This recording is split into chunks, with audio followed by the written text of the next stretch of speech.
live Q&A. My name is Tracy Matson. I'm a certified professional dog trainer. I live in Utah. For those of you that are joining us for the first time, and I do these every week on Wednesday night at 6 Mountain Time. So, um, let's see. This is a new. This looks different than what I normally do. Oh, chat. That's what I gotta do. Okay.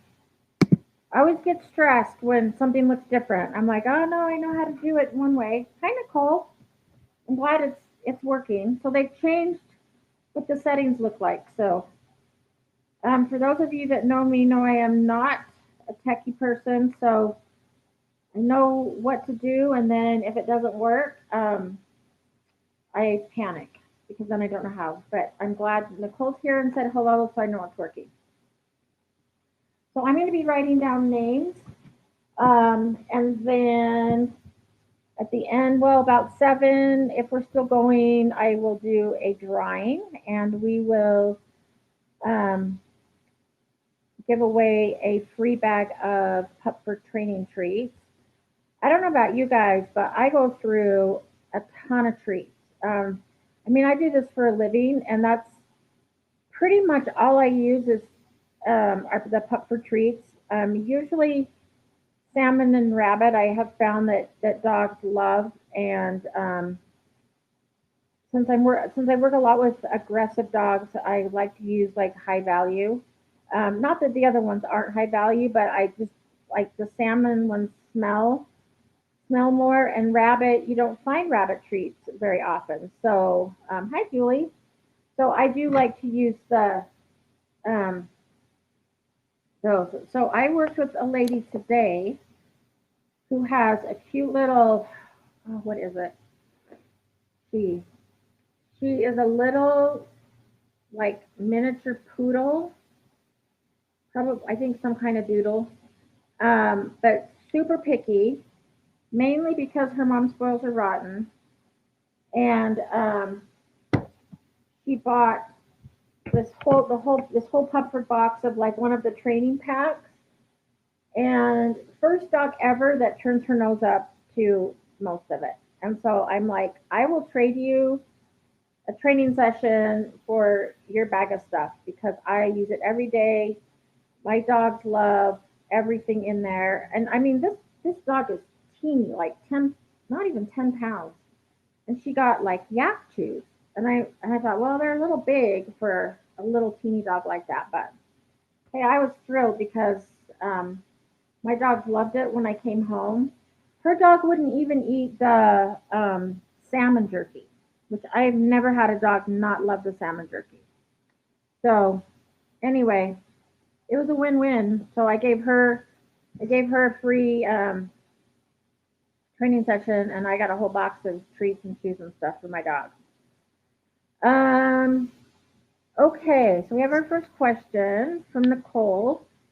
Last Sunday, Wilma was the only dog to show up for her leash walking class. We were going to do it in the park, but it was so hot that she wasn't wanting to work. Since she was the only one, we got to go to Cabela's. Oh, awesome. And how did she do?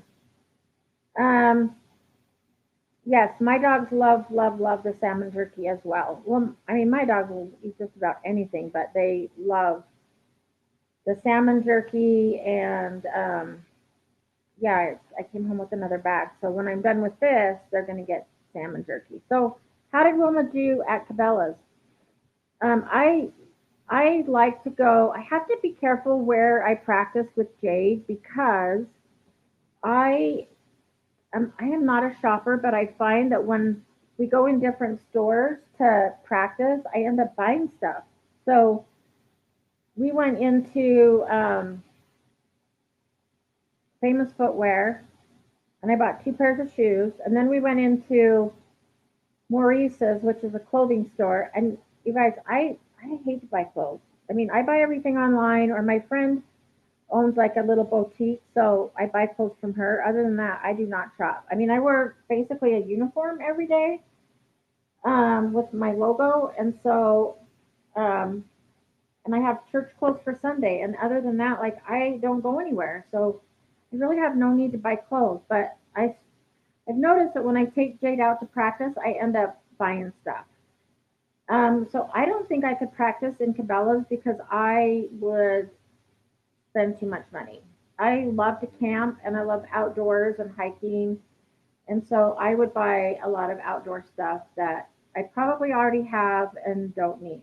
So I would have a really hard time. So now I have to kind of take her in places where I know I'm not going to buy anything. Like we practice in toy stores a lot because there's stuffed animals and distractions, and I try to set stuff up that like spins or makes noises just to get her to leave it. And I know I'm not going to buy toys. So, so Nicole says she did really well working and walking around the people. However, when we were getting ready to leave, ugh, a golden retriever came in, and Wilma growled a little. Um, she didn't try to do anything towards the golden, but do you have suggestions on how to prevent the growling? Yeah. So what I would do in that situation is just turn, especially if you're in a store, just turn and go the other way. I would just say, "Oh, let's go," because really, Wilma's not doing anything wrong. She's either saying, and it depends on like, was the golden doing anything? Was the golden like minding his own business? It usually a growl is just meaning like back away or don't come any closer. So what you don't want to do is get mad at her or punish her. Like not saying that you did, but we don't ever want to punish a dog for growling because that's just their way of saying don't come closer, back away. So in that kind of situation, I would just say, oh, let's go, and then just turn and go the other way. Um, but then you can start working on like the engage, disengage, the look at that. Um, if you don't have that handout, you can email me and I'll send it to you. Um, I'm just putting my email in here and just tell me that you want the engage, disengage. Um, so there's a few things I'll interrupt the dog and do like a come front, which means come, sit, and look at me. So then the dog's focused on you rather than the other dog, and then you can give treats. And then um, from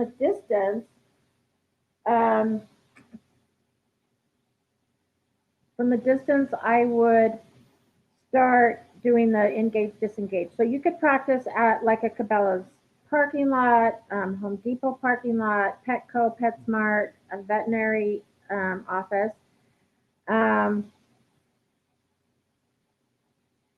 okay, so yeah, he was just walking in the store.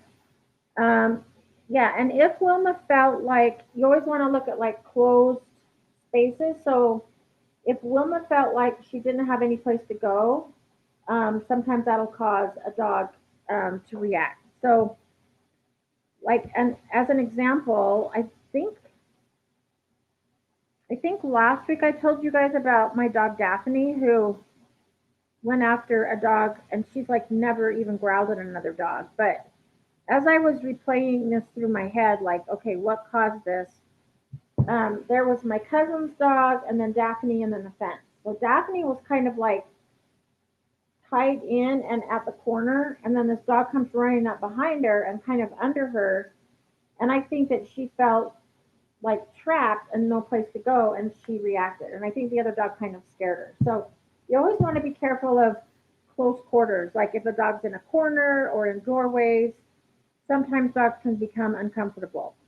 Um, and then if if she's usually really good about walking by other dogs, then I wouldn't really worry about it too much. But you could practice walking through doors and practice like a default watch me, so that if she sees another dog or she feels uncertain about something, you can teach her to check in with you and reward her. So I like to teach a watch me as a default cue. kind of like we do with sit, like, sit for your food, sit if you want something. And so you can also do the same thing with watch me, so that if your dog does see a dog or feels threatened, um, or just nervous or needs direction, then she can like check in with you, and then you can reward her for that. So I would maybe do that. And then if you notice it increasing, or happening in different environments, then you can try to start doing the engage disengage, and teaching her to just like look at a dog and then disengage and look at you, which is almost teaching that auto. They disengage and then they look at you and then you reward that. Does that make sense? um, and yeah, when I'm going through doorways and stuff, if I notice another dog coming in, I'll usually stop and let the other dog come in, or I'll just say like, come on, go ahead. um, Even in Home Depot, walking down aisles, if there's another person and a dog, like we'll choose to go down another aisle, or um, you can practice like walking by other dogs. Sometimes it's good practice, but I would do it with a dog that and that isn't reactive, and that you can practice just walking by and looking at you rather than the other dog. Okay, so I hope that answered your question. Um, let's see. I just noticed Cindy was on, so let me write Cindy down.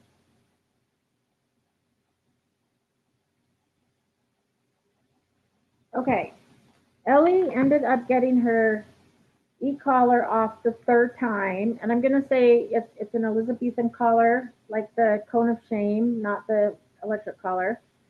We zip tied it to her collar, and so she doesn't totally take it off. She ended up opening it up and chewed it up, and she had it on a day or two. Um, yeah, that's crazy. I've never heard of a dog being able to get a cone off as much as your dog. When I had to put Jade in a cone because she kept chewing her stitches out of her foot, she thought that was torture. Like she would go in her crate and pout. She would just lay there. Like she wouldn't try to chew it off or anything else. She would just act like the world was coming to an end. Um, but yeah, hopefully. Um, have you tried like the donut kind? I know there's some situations where those don't work, where they can still get to the site, but in some instances, like the donut will work. Um, I would think for a spay that would work, and then but they can't like chew it off either. So you might have to do that. Hopefully, you're getting to the end where you won't need the cone for too much longer. Um, oh, and Joey just turned 1 yesterday. Happy birthday to Joey. Um, okay. Oh, there we go. Okay. He seems to be starting a bit of teething again. He had 2 baby teeth extracted about a month ago. Is there a second round of teething?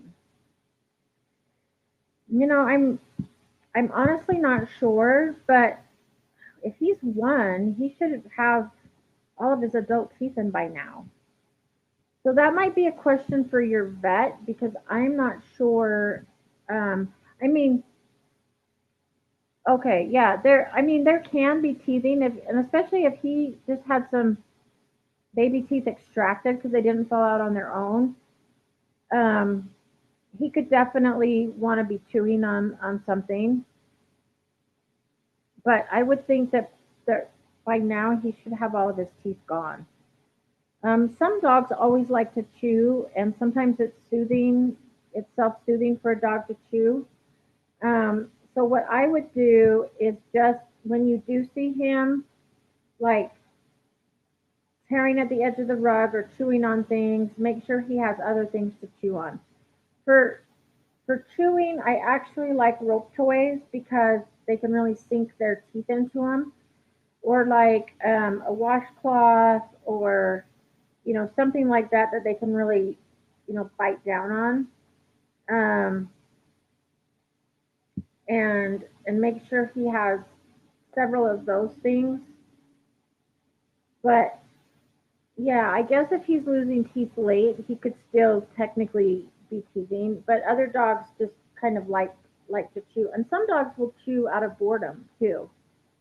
So make sure that he has plenty of things to do as far as mental enrichment. Another thing you might try is the water bottle, the plastic ones.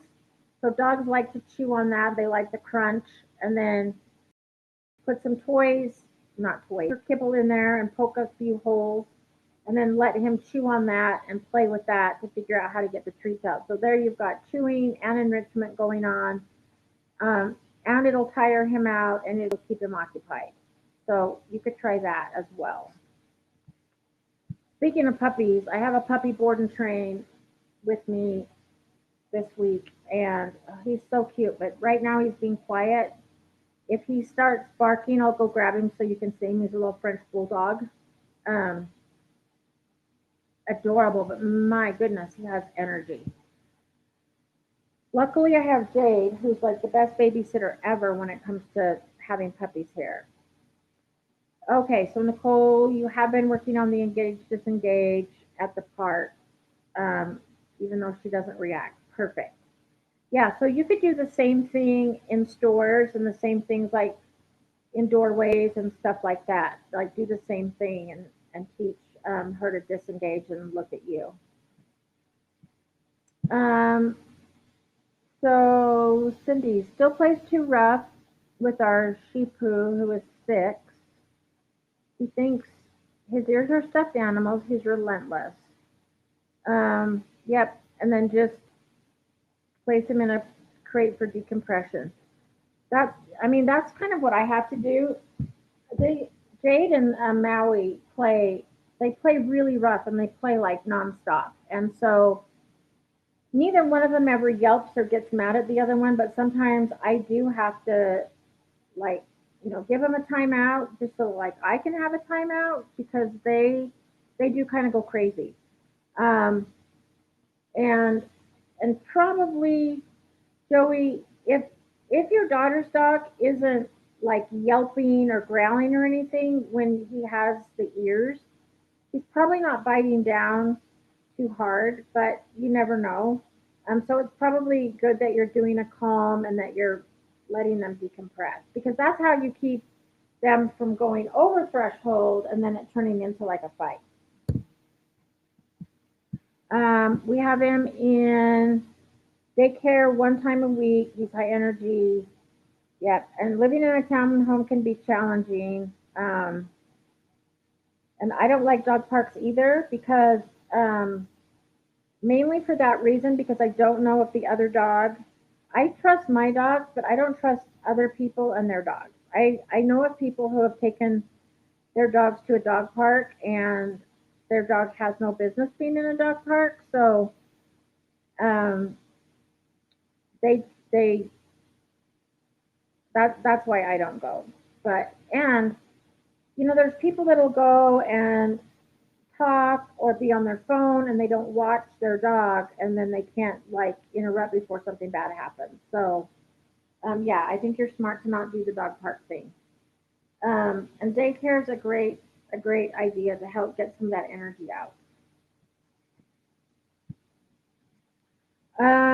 Oh, you had a donut that had it that lasted a day or two.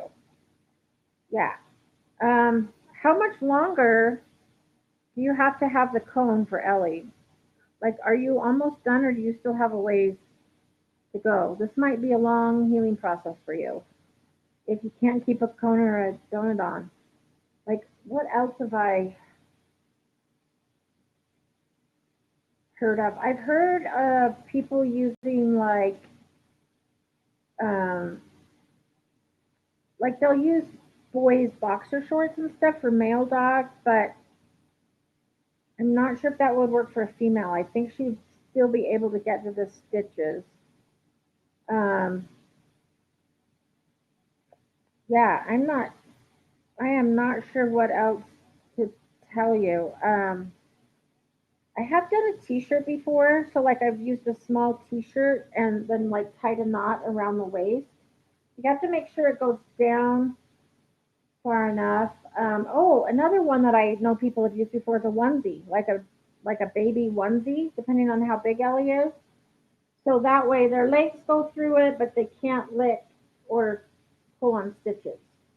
And you probably still have to like supervise because I'm sure Ellie would find a way, like chew through the onesie or something like that. But yeah, you might try a onesie, and then you could always spray like bitter apple or put vinegar or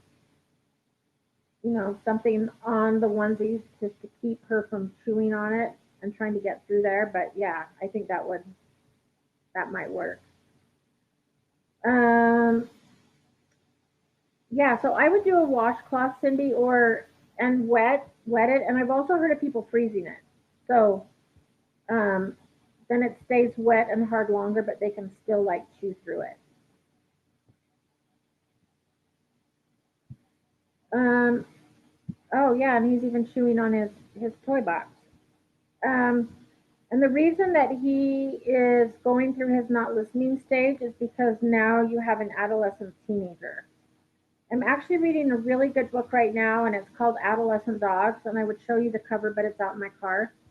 Um, and they do go through this phase where it seems like they're not listening, um, but they're having hormonal changes, and I mean, it is just like having a teenager. And I remember when I was a teenager, I thought I knew everything. I didn't want to listen to my parents, um, stuff like that. And dogs go through the same exact stage.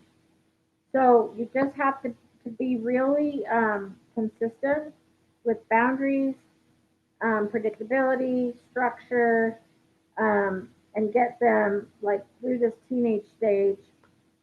Somebody sent me something really funny, and it's like this the three stages of raising a dog. There's like the cute little puppy, and then the teenage adolescent stage is like it has a picture of like a dinosaur, like with the big mouth, and then a well-behaved adult dog. So it's like if you can get through the teenage adolescent stage, then you'll have a really good adult dog. But yeah, it is hard to get through that stage, and you just have to be really consistent. So it's not really that they're being defiant. When they go through this stage, they do try to push the boundaries a little bit more, and they try to see what they can get away with.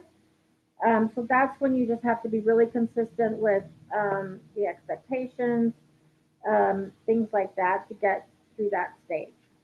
If I remember next week, I will show you the book. It is called Adolescent Dogs, and I think it's by Sue Brown. I'm not positive on that, but I believe it's Sue Brown. But it's a super good book. Like a lot of the stuff I knew, but I'm learning a lot of new stuff that I hadn't heard of before. So I have notes all through my book, like incorporate this into puppy class, incorporate this into reactive dog. Like there's some really good things like that. And I'm only a third of the way done. And so it's fascinating. I wish I had more time to read. Okay.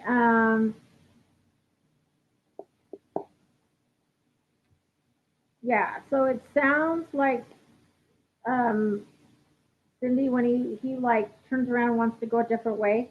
Also, too, you have to remember, like during this stage, they kind of um, want to explore more.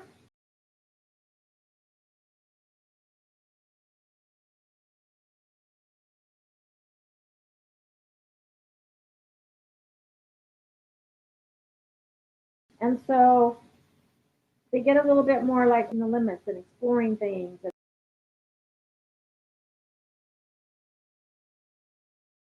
trying new things. And that's just, you know, wanting to experience more and willing to take more chances. So yeah, same, and it's the same rule. You just have to Um, let them know your expectations. Don't give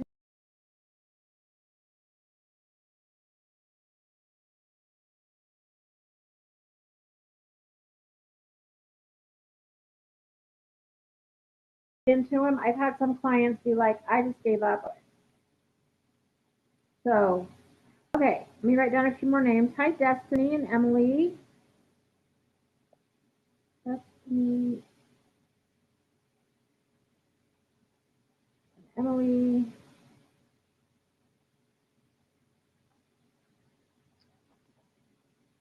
Hey, we have our regulars. Um, okay, I'm trying to roll this up.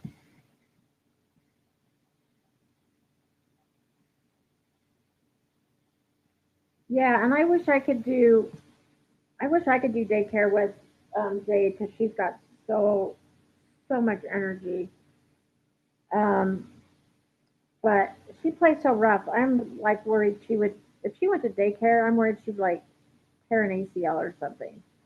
But interestingly, when she's in puppy class, she's my demo dog for puppy class, but she actually will go sniff and ignore the dogs. Like she doesn't really care. She'd rather go sniff her environment, and the dogs will chase her and she will engage and play, but you usually find her off sniffing, doing her own thing rather than wanting to play. And she's probably about 3 now, 2.5 to 3. So she's starting to get to that really good, like, I mean, she's still got plenty of energy and she still sometimes has her moments of not wanting to listen. But I can see that transition now where she's transitioning into a really good adult dog. Not as good as Maddie. You know, Maddie's 11 though, so she's got a few years on her. But Maddie's just my mellow chill. Come here, come here, come say hi. This is Maddie. This is my chill girl. Oh, yeah. She's my super chill, awesome dog. Um, okay. Oh, Kathy made it tonight. Awesome. Kathy, did you get a hold of the pet sitter? I know she's got a full time job now and she's working um, like 2 jobs, but I text her and I'm like, you still want me to give your name out and the pet city, and she said yes. So I know she lives up by Camas Heber, but I'm sure she would drive down. So Kathy and I both live in Utah, and I've actually been to Kathy's house and worked with her adorable dog Shark. Um, okay. Oh, hi Carol.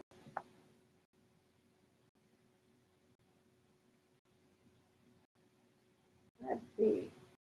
I'm just gonna put Carol Taylor from Kansas. Hey, while we're waiting for more people to get on, I'm glad some people are joining us, but I got a surprise in the mail today. I wasn't expecting this. Um, the Comfort just sent me a thing of dry shampoo to try, and I didn't even know that they sold this. So this might be a new product that they're selling. I just barely took it out of the box because I did just order a bunch of stuff that I got, and so I'm like, wait, I already got my order. Why am I getting another box? And I got this thing of dry shampoo, if you can see it, which is, I'm super excited to try this because since Jade is a service dog in training, she has to be clean and she's my girl that likes to roll in the dirt and jump in the pool and then roll in the dirt. So she's muddy, dusty, and I don't always have time to give her a bath before we go places. So um, this is going to be awesome. I'm so excited. So this says sprinkle some on your pup in between baths, then brush it in for a softer, better smelling coat. So um, super cool. I'm excited to try this. But if you need a good dry shampoo, I have used some in the past that haven't worked so well. I found some that I like okay. But I always love trying new things. So I will try this on my dogs and let you know how it goes. But thank you, Pupford, for sending me some dry shampoo. Oh, Kathy, so you found another pet sitter. Okay, that's good. Honestly, I don't know if she would have been able to do it just because of her work schedule, and it would be driving back and forth from like, you know, basically just outside of Camas to where you live. So I'm glad you found a pet sitter though. That's why I never go anywhere because I have to find a pet sitter for two dogs and a cat, and my cat needs insulin shots and um, everything else. So it's hard to find somebody that I trust. So I just don't go anywhere unless I can take my dogs. But then I'd still have to leave Raisin, and I worry about leaving Raisin. Um, okay, do we have any other questions? I'm gonna scroll back and see if I missed any. Sometimes I'll like answer one person, so I'll scroll down and get their comments, and then I forget to go back and um,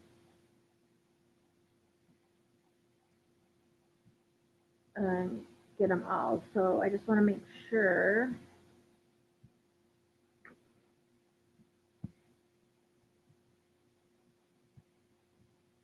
So Monday, I um, I had a really really bad migraine. Like one of the, I mean, I get migraines a lot, but then I get really really bad migraines. And Monday was a 12.5 hour day for me, and I had reactive dog class, and I had a dog. Oh, okay. So this is a good topic while we're waiting for people.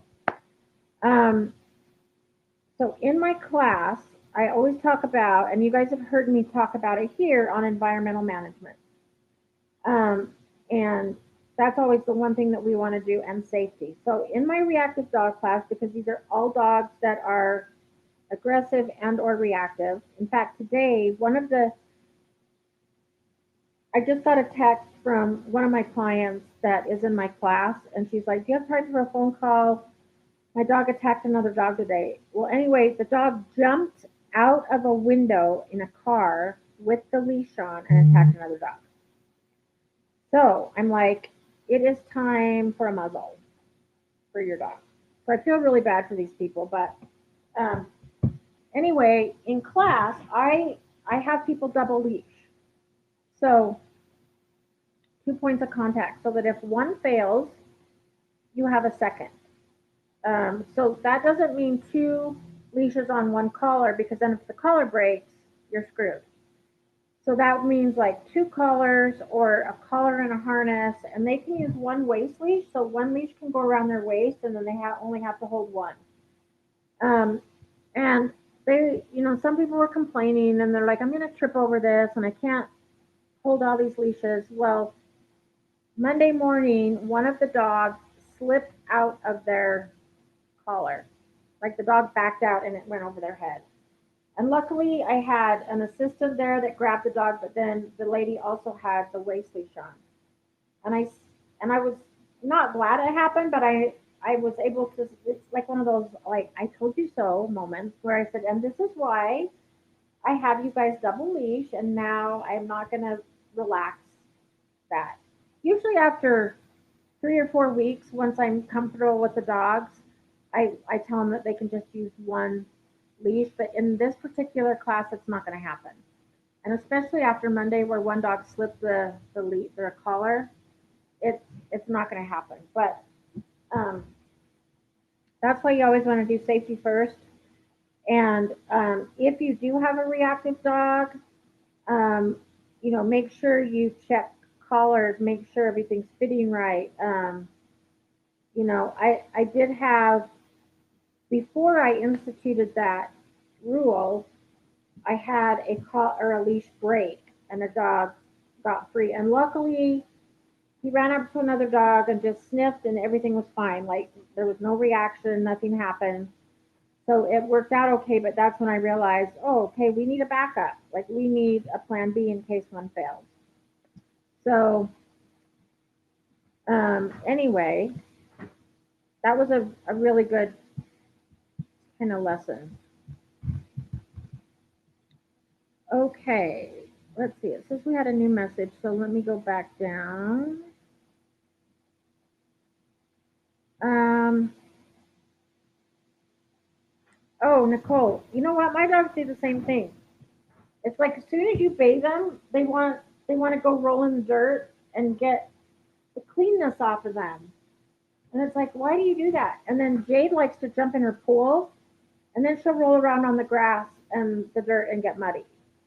Um, the other day, the little puppy um, followed Jade right into the pool and then ran through the dirt. So I had to have my yard dug up because I had to get a new water line put in. So some of my yard is not grass, it's dirt. And so they like to get wet and then roll in the dirt.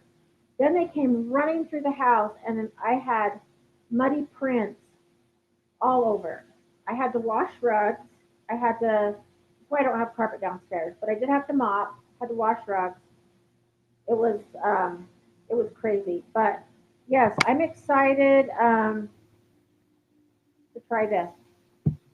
You know, Julie, it's interesting. I bought the glove and then I went and to get it to use it and I can't find it. So I actually have never used it, but I bought one, um, and I don't know where it is. So yeah, short answer is no, I have not used it, but I would love to. I might have to just buy another one if I can't find mine.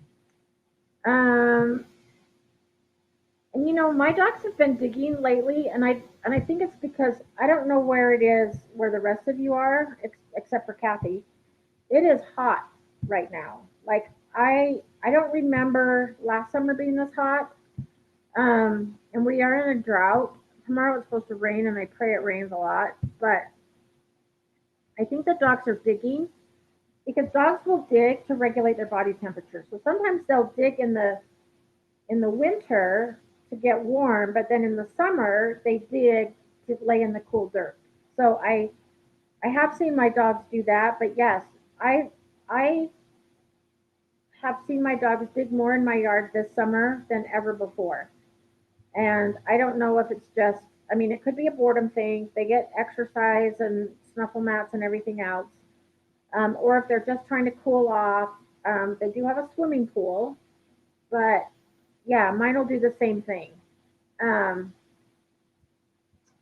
oh my gosh, 108 today. So today I had to hike a dog that is a Bernedoodle, and this dog is like 90 pounds, black and white, and they don't shave him in the summer, so he's um, got a lot of hair. And I got there at like 10, so we hiked from 10 to 11, and this dog did not want to go. He kept laying down, and I'm like, dude, I can't carry you. I mean, I cannot pick you up. So you got to keep coming. I gave him all my water. I had water for him, so I gave him all his water, all my water. And the owner said, "Oh yeah, we took him for a long hike yesterday on the day before, so he's probably tired." And I'm like, "But he's so hot," and I don't know why they don't just like shave him in the summer, but it was really, really hot. We got back and just had to sit for like 5 minutes and, you know, cool off because it was bad. And I literally thought that this dog wasn't going to make it. Um, okay. And yeah, if it was 108, um, I wouldn't want to go out either. In fact, I have to walk the same dog tomorrow, and I had them down for 1:30. And I moved my whole schedule around so that I could go earlier in the morning and walk the dog when it's a little bit cooler. Because 1:30, I don't think either one of us would make it. Okay, so Kathy has a good question. Charlotte sometimes whines and cries in the night because she wants Dennis to go out in the living room and sleep on the couch with her. Um, should we just ignore her? Yes, because if you don't, then she is going to get reinforced for that behavior and she'll continue to do it. Um, and it's fine to let her sleep in bed with you or on the floor because I mean my dogs sleep in bed with me, and then if they get too hot, they jump down and go lay on their dog bed, or they'll come down. It is cooler downstairs, so they'll come downstairs. But I would teach Charlotte like a positive interrupter, which means she's really not doing anything wrong, but it is annoying. But I just use like a enough, like hey, enough or stop, and then when they're quiet, it's like, okay, good, good girl, good quiet. And then teach her something else, like, okay, go to your bed, go to the couch, go to sleep, and redirect her to do something else. Or I would just ignore her. I mean, if you have to sleep with earplugs, so my next door neighbors, I love this. They do this every year. They bring their bed and stuff out to their back porch and they sleep outside all summer long. They have this cute little bedroom type thing set up out back, and we kind of live in a rural place up like right at the base of the Uinta Mountains. So they have this cool little thing set up and they sleep outside, um, which is kind of freaky because we also have bats, and I would not want to have bats like flying around my head. But I mean, we do sleep out on the tramp sometimes. Um, but he sleeps with earphones or earplugs in sometimes because we're surrounded by cows and horses and other people's dogs, and my dogs are in at night, but um, he sleeps with earplugs just so he can sleep and not hear the traffic because we do live on a highway. So you might have to sleep with earplugs if Charlotte gets like really pathetic sounding so that um, you don't have to listen. And then we call this extinction, where if she does it and never gets reinforced, then it'll just go away because she never gets reinforced for it. So yeah, I would just ignore her. Um, so 80 to 90 in New York. I think it's supposed to be. I think it was 91 here today, and probably down where Kathy is, probably 100. Was that 100 today? I just know that it has been so hot. I had my first three clients were outside today, and I thought I was going to die. And so then I went to my last client, and I'm like, I got to fill up my ice water. And thank goodness that one was inside in the air conditioning because it was like really hot. I've been guzzling water all day long. And it's only June. It gets hotter in July and August, so I don't know how I'm ever going to make it. Other than one day I did take the dogs to the lake and we had fun like playing in the water, and they swam and stuff like that, and it was really nice. I mainly took them, and I should have worn different clothes, or I would have like gone all the way in and swam. But I thought the water would be colder, but it's actually really nice. So next time, I will definitely be taking so that I can get wet in. Um, oh, so it was in the 90s there. Yeah, it's been yesterday was hotter. Today was more humid because we're supposed to get rain tomorrow. So I'm like hoping we get rain. Okay. Does anybody else have any other questions, or do you want to just do a drawing?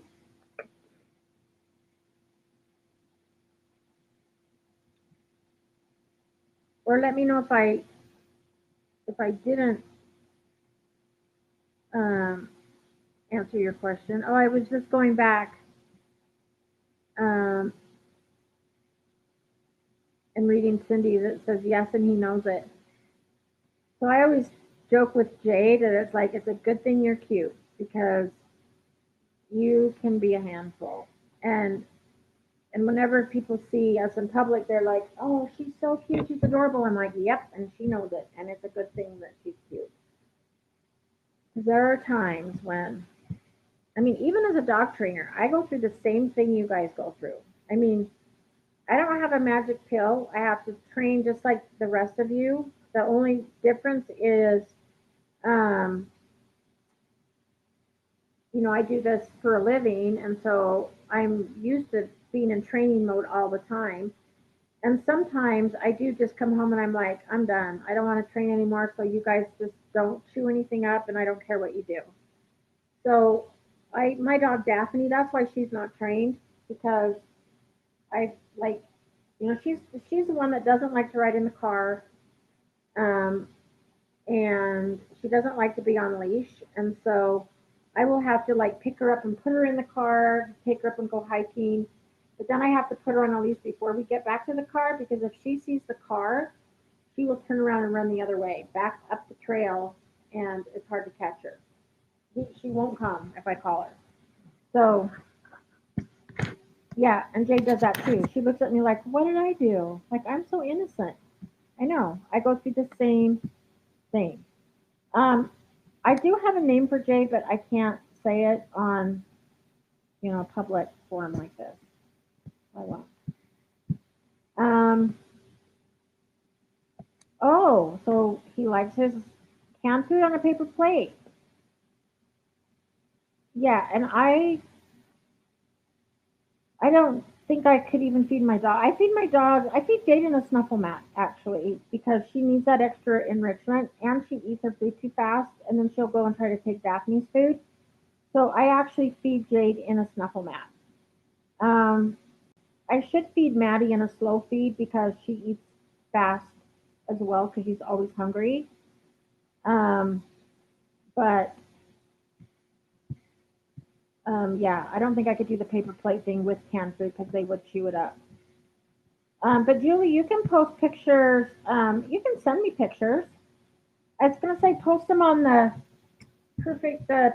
30-day perfect pup, because I do try to get on there at least 5 days a week and answer questions, but I may not see it, um, depending on what time I get on. But you can always just email me pictures. I love to see you guys' pictures and dogs, and then I can put like names with the faces, because like when you say like Dakota and Ellie and Joey, like I have a picture in my mind, but then a lot of times I see your dog and I'm like, oh, they look totally different than what I thought. But I just like create this picture in my head.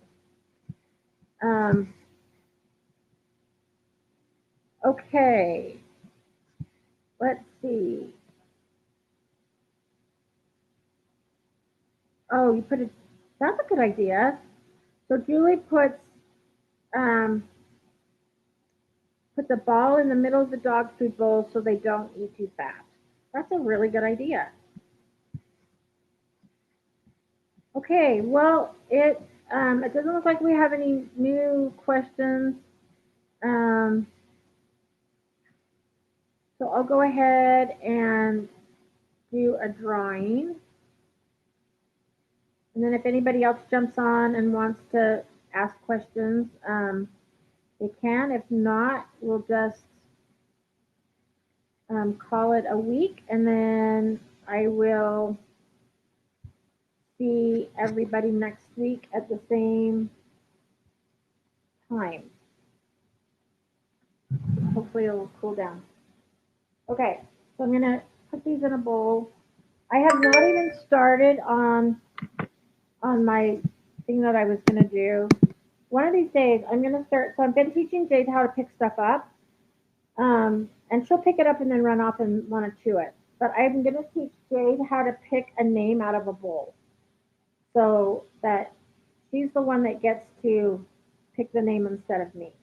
So okay, so I'm drawing a name, and tonight's winner is Cindy Nadelbach. I'm sorry if I don't say your last name right, from Florida. So Cindy's our winner tonight. Cindy, I think you've won before, so you know the drill.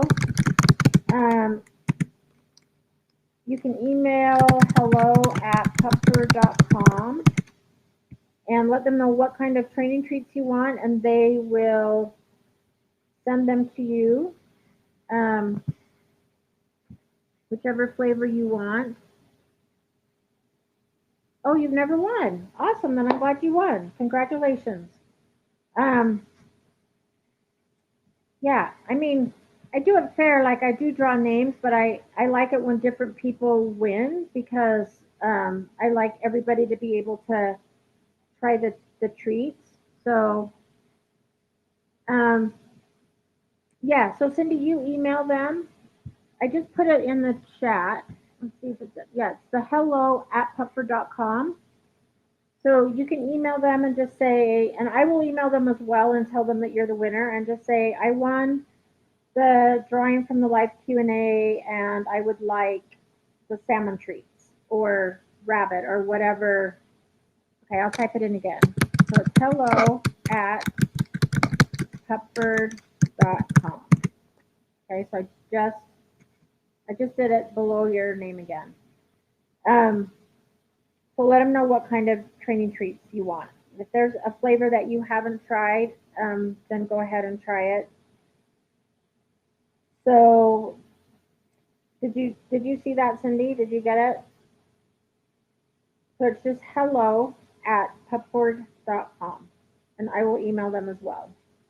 Um, okay, so thank you everybody for joining me this week. And everybody have a great week, great weekend, and I'll see you back next Wednesday. Next Wednesday it might be 6:15.